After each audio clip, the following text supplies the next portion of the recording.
안녕하세요. 저는 변호사 윤진수라고 합니다. 이 코너를 왜 만들었냐? 뭐 생각해보면은 저는 진짜 뭐 그런 변호사에 대해서 아무것도 모르거든요. 변호사 뭐, 하는 네, 일? 뭐 하는 일, 뭐 법 관련돼서 아무것도 모르고 맨날 그냥 남편한테 의존하고 그리고 요즘은 저희가 네이버에 검색을 많이 하죠. 맞아요. 네, 그래서 그래도 약간 네이버가 좀 너무 방대한 지식이 넘치는 사람들이 너무 곳에서 그냥 막말해가지고 네, 그게 정확한 건지 전혀 모르고 네, 정확한 지식을 전달하고자 초빙을 하였습니다. 와, 진짜 방송 프로그램 나온 것 같아요. 둘이가 되게 잘한다. 자, 오늘의 주제는요. 저희가 떼인 돈도 다시 받을 수 있는지, 저희가 절대 보증금 서지 말고 그 가족들에게 돈도 빌려주지 말라고 하는데 사람들이 살다 보면은 돈을 빌려줄 수밖에 없는 상황이 생기곤 하거든요. 특히 뭐 연인 관계에 있어서 남자친구 뭐 여자친구한테 그냥 좀만 빌려줘 약간 그래, 이렇게 많이 하는 것 10만 원, 같아요. 20만 원 내고 20만 원, 30만 원 내고 그러다 100만 원, 500만 원 내야 그렇죠. 된다고. 떼어본 적이 있나요? 아니 내 주변 사람들이 은근히 그런 사람들 꽤 있었어요. 제 주변의 지인분들도 이런 적이 있어서 이럴 때는 어떻게 해야 하는지 한번 그걸 여쭤볼 거예요. 네, 이제 가까운 사이에 돈을 빌렸다 못 받는 경우 많은데 뭐 저도 들었던 얘기 중에 뭐 연인 사이였는데 남자분이 여자분한테 돈을 빌려줬어요. 뭐 이제 결혼을 전제하고 만난 거였기 때문에 뭐 1억 상당을 빌려줬어요. 네, 근데 이제 헤어지면서 못 받게 되는 경우도 있고 네, 되게 많죠, 그런 경우가. 1억 상당인데 실제로 그런 일이 있는 거야? 예, 근데 이제 그 여자분이 양심이 있으셔가지고 갖겠다는 얘기를 했고 또 그 서로 사이가 안 좋을 때 갖겠다 이 말을 그 네. 친구가 또 녹음을 한 거죠. 아, 녹취를. 네, 그래서 나중에 이제 헤어지고 뭐 한 6개월 정도 후에 남자가 여자를 상대로 청구를 했고 소송을 했고 법원에서 이제 조정으로 끝났어요. 여자분은 자기가 이렇게 말한 것이 있고 녹음돼 있는 그런 자료가 있기 때문에 그거를 부인 못하고 갚기로 하고 뭐 2년 3년에 걸쳐가지고 얼마씩 갚겠다 이렇게 약속을 해가지고. 근데 갑자기 궁금한 게 생겼는데 저희가 흔히 녹취는 어디까지가 합법인지 서로 상대방의 내가 지금 녹음을 하고 합의하에서 있어 하고 이렇게 확인하고 해주는 게 합법인지 몰래 해도 합법인지 그게 궁금하네요. 네, 그러니까 그 부분 질문 많은데 그 대화하는 사람에 속해 있을 경우에는 녹음이 합법이에요. 상대방한테 얘기를 안 해도.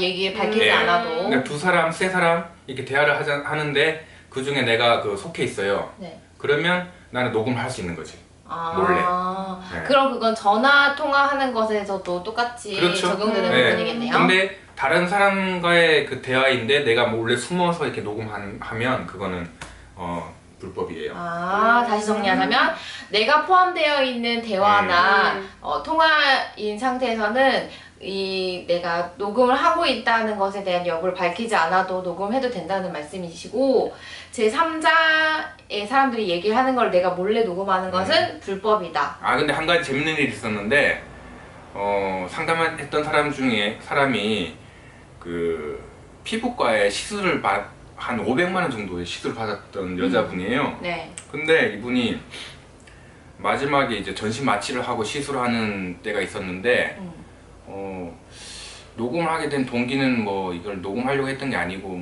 뭐라고 했더라.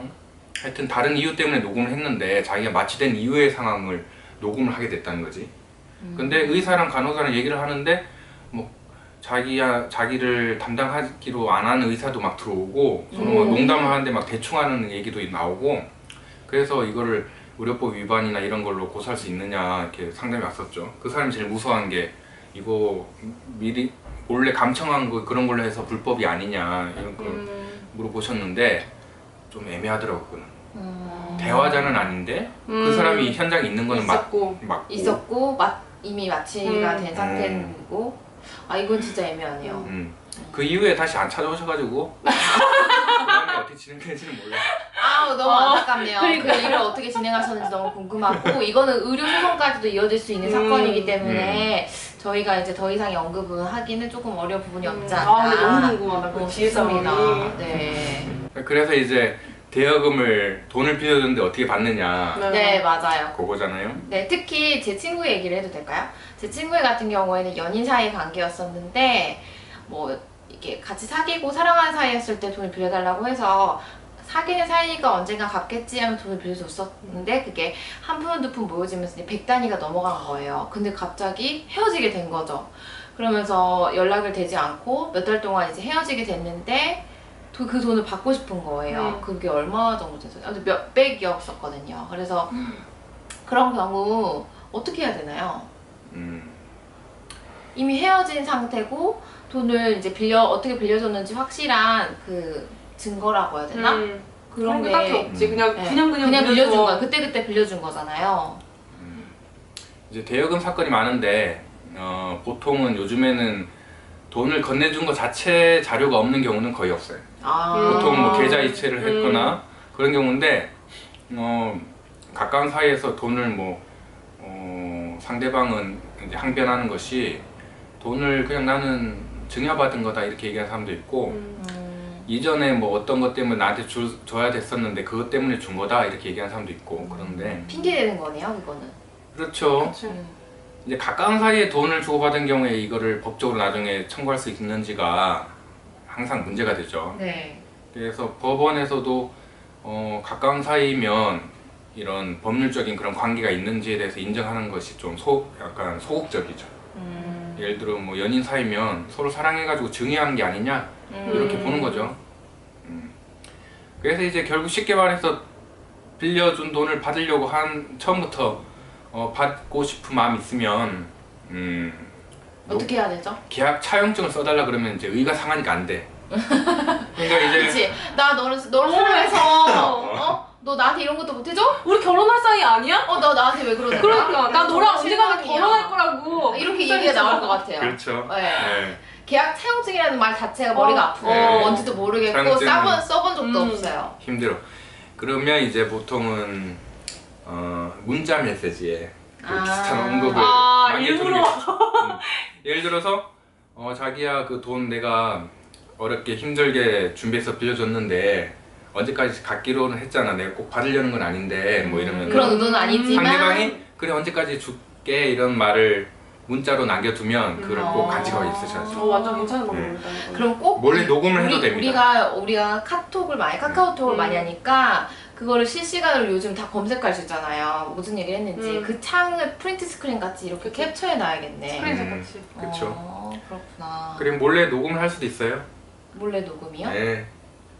되게 어색하지만 빌려주면서 몰래 녹음하면서 여자친구가 혹은 남자친구가 고마워 내가 꼭 갚을게 이렇게 말하는 거를 유도 질문. 녹음해 놓으면 이제 나중에 이제 결국 헤어진 이후에가 사실 되겠네. 네. 사실 사귀는 사이에서 중간에 이렇게 받아내기 너무 힘들고 그렇죠. 사랑이라는 이름으로 돈을 절대 그런 그리고 주변 사람들이 한두 명이 그 돈을 빌려주고 했던 그 점을 알고 있으면 그분들이 나중에 진술해 줄 수도 있죠.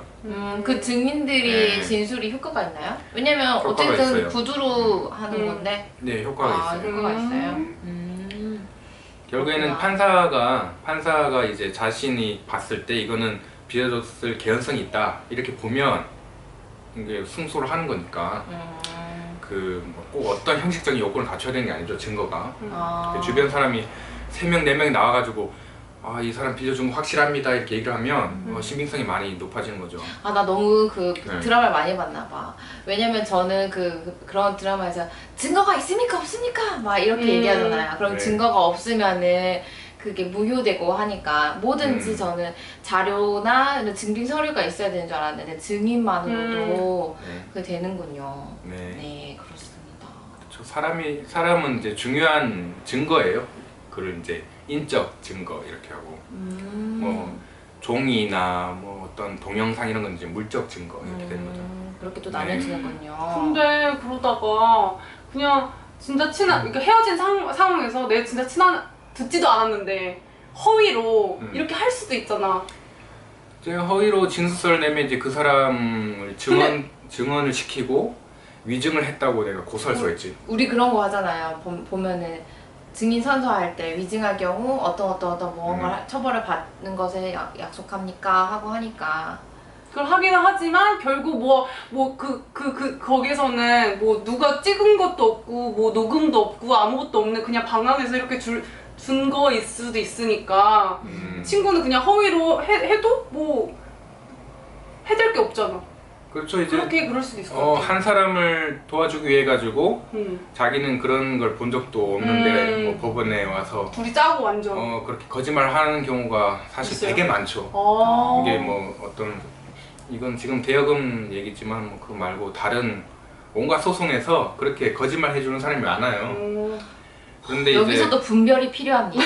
진짜. 그렇죠. 근데 이제 판사님이 이제 보고 이 사람 말하는 것이 거짓말 같다 그러면 이 사람의 진술만으로는 그걸 인정하기에 부족하다. 이렇게 이제 쳐내는 거죠. 거의 판사님이 근데 거의 이제 권한이 어마어마하시네요. 그거 별개로 이제 위증죄로 처벌하는 거는 또 요건이 까다로워가지고 그렇긴 한데. 그렇군요. 그렇죠. 네. 결국 결론은 빌려주지 말자네. 아니죠.